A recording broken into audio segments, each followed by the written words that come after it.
Yeah, good to see everybody. Yesterday was an important day in the program to have the maturity and the accountability to own our performance on Saturday, but also the focus and the fortitude to put it behind us and focus on what is, in a really, really important week for the program. I thought the guys did a really nice job of that. We're able to move on, had a good practice last night, and all of our attention goes forward onto getting a win on the road this weekend down in Chapel Hill. Questions?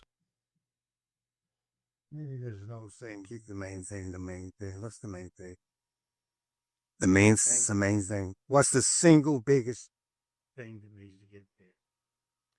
Well, what was unusual about Saturday was our level of play on offense and the consistency, where that always starts up front. If you want to talk about the main thing being the main thing, it's not very complicated. We didn't block as well as we'd blocked the previous 9 games, and you have to give Virginia some of the credit in that and how they rushed us and how they were able to defend us in the run game, and that constantly put us in long yardage. On the other side, actually, I thought our front played pretty well versus the run game for the majority of the game.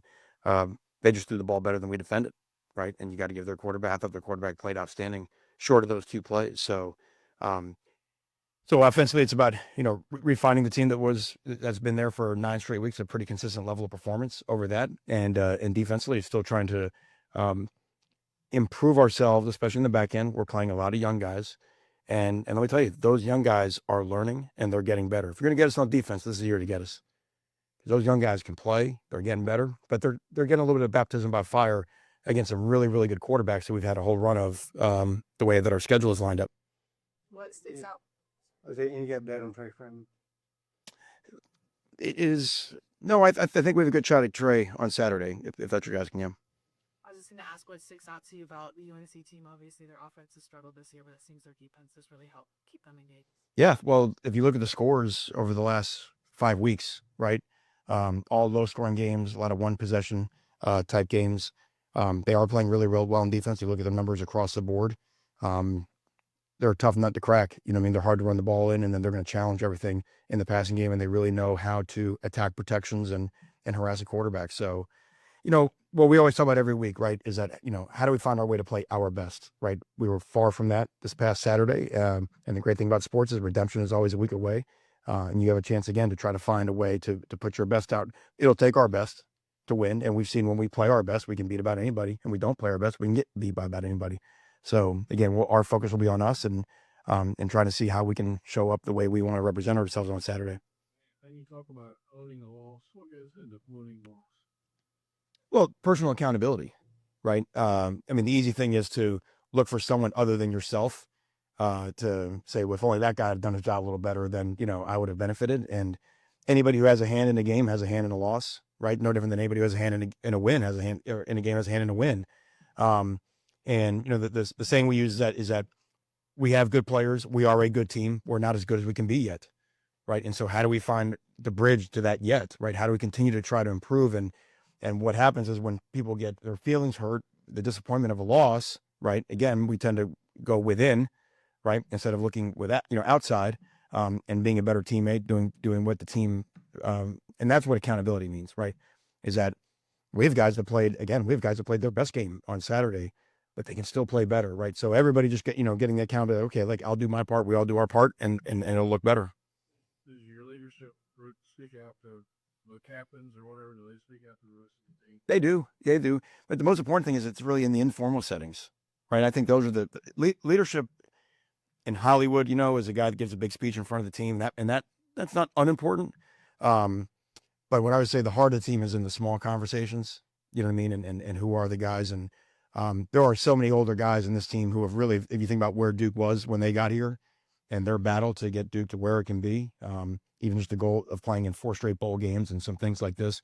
They're so invested in the program. The younger guys, they get it. So, like I said, I thought yesterday was a great day, and I thought it showed up that we do have a mature team that can move on from that. Can you put this rivalry into your own words where it means to you and program? Yeah, I mean, it's an important game for our university, for their university, at any sport that we play in. It's a really big deal to excel at anything. You got to excel. You got to be the bully in your neighborhood, right? And so it's a game that our guys look forward to all year. It was a highlight for sure of our season last year. But I would say when people try to talk about even the bell, for example, like we don't have it.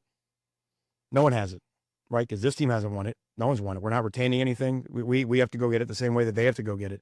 No, there are people on our team who have beaten them. There are people on their team who have beaten us. But these two teams, they have never played each other.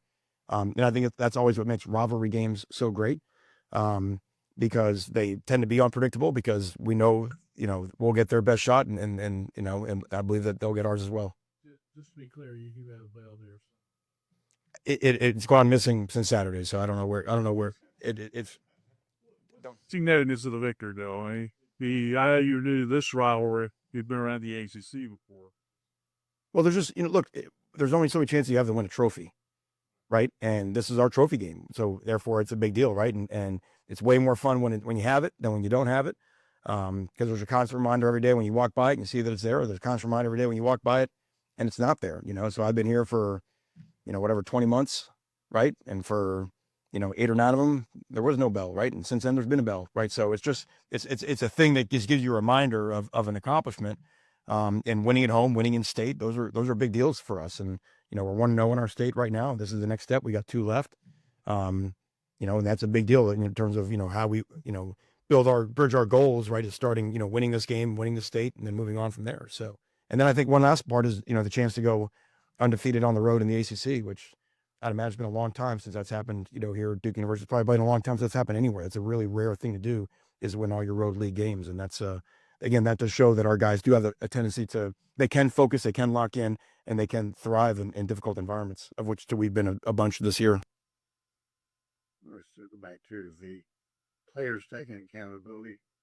Where do the coaches fit into this? What's the balance between a player-led culture and a coach and the coaches? I mean, you just what's the sweet spot there? Well, the coaches are always accountable first, right? And what you're talking about is the key word is vulnerability, because vulnerability leads to trust, right? And it's hard to trust someone that's never vulnerable. It's hard to trust someone that feels like they're beyond reprimand. And so when you come in again, and this is the whole point of consistency after a win or a loss, right? Because it doesn't really matter. Like it's way more fun to win. I've tried both ways, right? But when you come in the next day, there's still a lot of stuff to fix, right? And that's our job as coaches. We're the fix-it guys, and we're responsible for everything that occurs out on the field. Like I said, everyone has a happy face on when you fix it after a win, but you're just going about the fixing it the same way. And so as long as the players see that the relationship never changes and our demeanor never changes, whether we win or whether we lose, we got to come back in and we got to get whatever it was that we didn't like, we got to get it better. Now, the concern would be if we were incapable of doing it, right? But we have shown that we are capable of doing it. So now it's how do you get that consistency of performance? Which, by the way, if anyone knew how to do that, you'd be living in the Caribbean all by yourself, right? Because that's the hardest thing to do in your life or in my life, is to be the same person every day, let alone to get, 105, 18 and 20-year-olds to be the same version of themselves every weekend with all of the distractions and everything else going on. Oh, and then by the way, there's 105, 18 and 20-year-olds that we're playing against, right, who are also striving for the exact same goals. So that's why we love sports. That's why this is the best, right? Because it's the best reality TV. It's pure competition. It's unpredictable. You never really know how it's going to turn out. And I think that's just, and I mentioned this so many times in the setting. Now, college football, try to make sense of it. It's mad, right? But it's fun, right? Now it's fun for coaches, right? But it is fun for the viewership and people who get to see that a sport that's harder to predict. North Carolina fighting for their bowl eligibility. Is this kind of a game where you have to expect the unexpected, knowing they may be a little bit of the desperate shape? I would imagine they would have been as desperate last weekend. We would have been as desperate last weekend. You know what I mean? Desperation is always not a great motivation in sports, right? Because people could tend to do more or step out of what their natural, sort of comfort zone is. We told the guys, when you get to November, really motivation kind of flies out the window. It's a rivalry game. Motivation flies out the window. There will be no shortage of people who want to win the game on Saturday. And I know, it gets boring when coaches use this word, but execution really will determine it, right? And that's why, again, just getting back to what we do and trying to improve the way that we just block, right? That's something we can control, right? Improving our, I talk about doing simple well.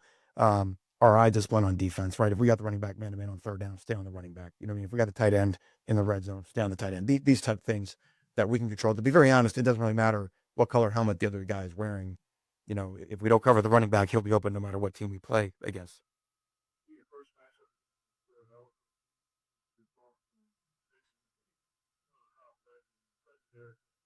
Yeah, as I mentioned in the offseason, I have a ton of respect for Coach. And he was kind enough to let me up to New England on 3 different occasions, you know, and so I've always been an admirer. And you know, one of our coaches, Angelo Bentley, worked for him last couple years in New England, and Coach recommended him highly. And our staff, he's done a really nice job with our guys. So, but you know, usually when the game starts, it's, you know, people don't come to the stadium to watch the coach coach. You know, they come to watch the players play. They're way more exciting. Just what coaches do. It's professional development. You know, you get the visit, but you know, he was always very welcoming and access to staff meetings and team meetings and things like that. So just gives you a little bit of a look underneath the hood. When you turn on the tape on this Carolina tape, what do you see? Well, the first thing is you see a defensive front that's very disruptive. You look at their numbers; they're hard to run the ball against, and they affect the quarterback. They put a lot of pressure on the quarterback. They have a ton of sacks. They're going to challenge a lot of throws down the field.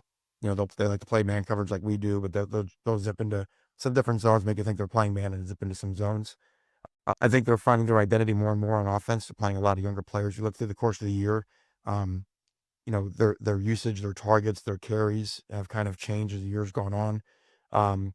They've had to circle through a lot of offensive linemen. They've had a lot of offensive linemen out. That's why I say when people look for reasons of why one side of the ball isn't performing or struggling or whatever, the game's not all that complicated. Like, it usually comes down to personnel. And if you've had a lot of injuries, there's going to be a dip in performance. But like I said, I think they're what they're doing right now is they're playing to their strength. They're playing in low scoring games that have turned into 1-score games. Even the game last weekend, there was, you know, a score on the last play of the game. There was a fluky fumble, scoop and score by the Wake offense that made the separation on the scoreboard look a little bigger than what it was. So, look, in our mindset, we're going on the road in the league. We always expect that game to end on the last play of the game. Last year's game against those guys basically ended on the last play of the game. I wouldn't expect it to be any different this year. Thank you.